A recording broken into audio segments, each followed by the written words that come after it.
It is a combined upper elementary class, and they are studying Georgia O'Keeffe and abstract art. Can you tell me, what is this a picture of?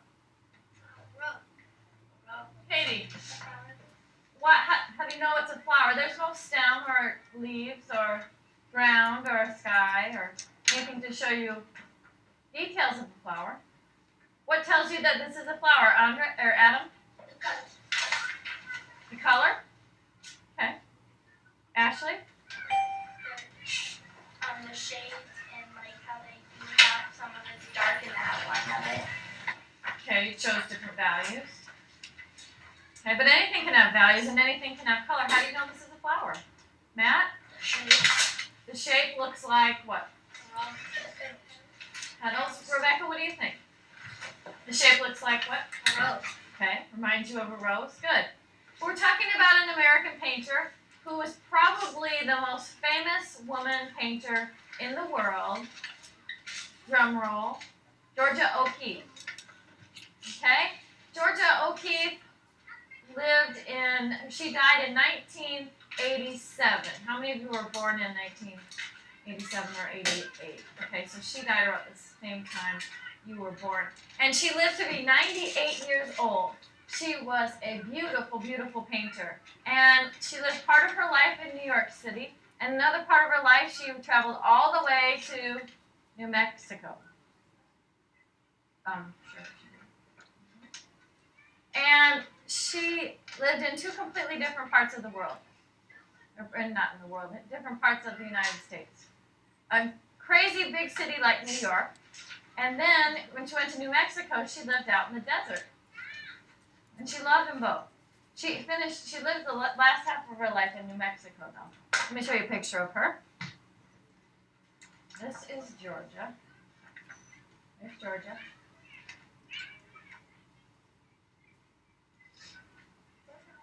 O'Keeffe. I always pretend like I'm sneezing. Like, oh. That's how I teach the kindergartners to remember her name. And Georgia loved to paint about the things that were around her. When she was in New York, she painted about the big city. And we have this painting right here called The Shelton with Sunspots. So she painted the big buildings. But she had a special way of painting that changed objects so they didn't look exactly real. What do we call that when something isn't exactly real looking? Adam. Yeah, okay, but when we're looking at artwork, there's a special word. Like Pablo Picasso, when he would show a person's face and he would show it from all different viewpoints at the same time. What do we call that? Abstract, right. And Georgia would pretend, when she painted her flowers, she would pretend she was painting it from maybe a bumblebee's point of view. Because that bumblebee would go inside the flower and everything to the bee would look giant. And that's what she would do to her flower paintings. She would take a small flower and she would enlarge it so that it was huge. This painting, for example, is probably as big as that screen up there. Okay? Kind of like thinking that she wanted people to notice the small things around you, especially the small things in nature. And it's kind of like thinking about the movie Honey, I Shrunk the Kids. How even a tiny blade of grass would look like a giant, giant tree if you were the size of what?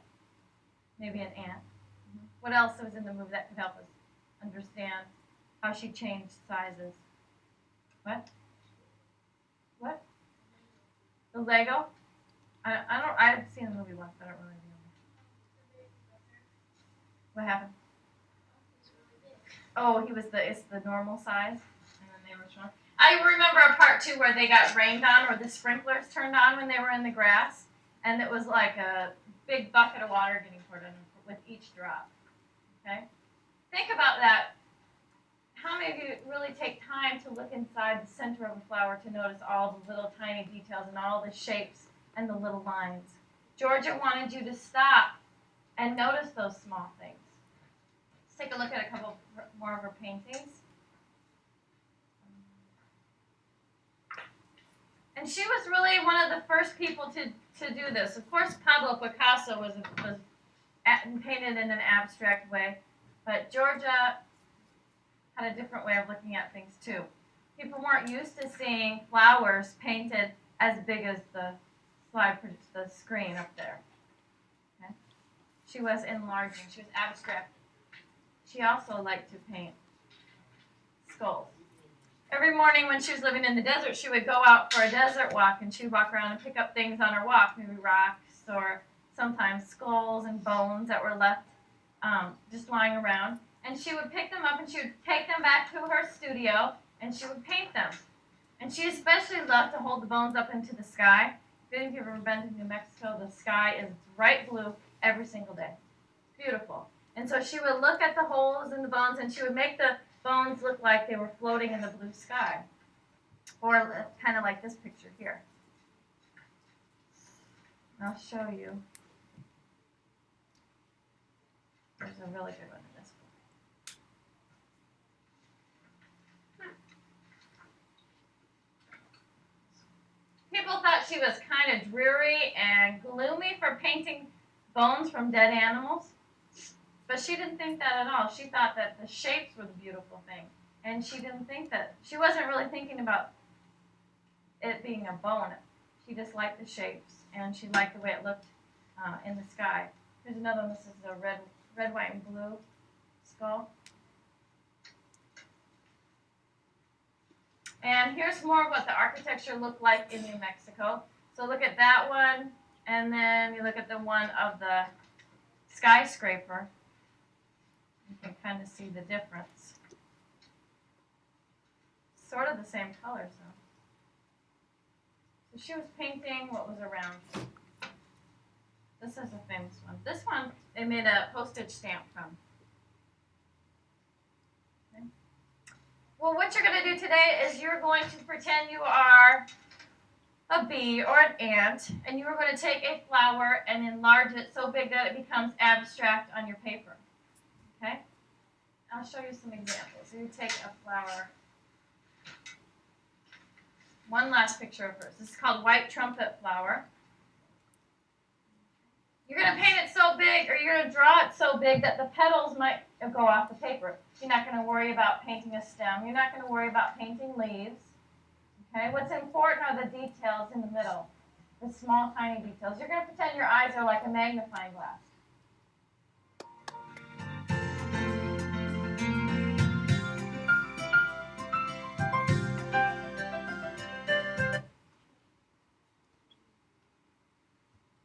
Okay, go ahead and save that one and let me know.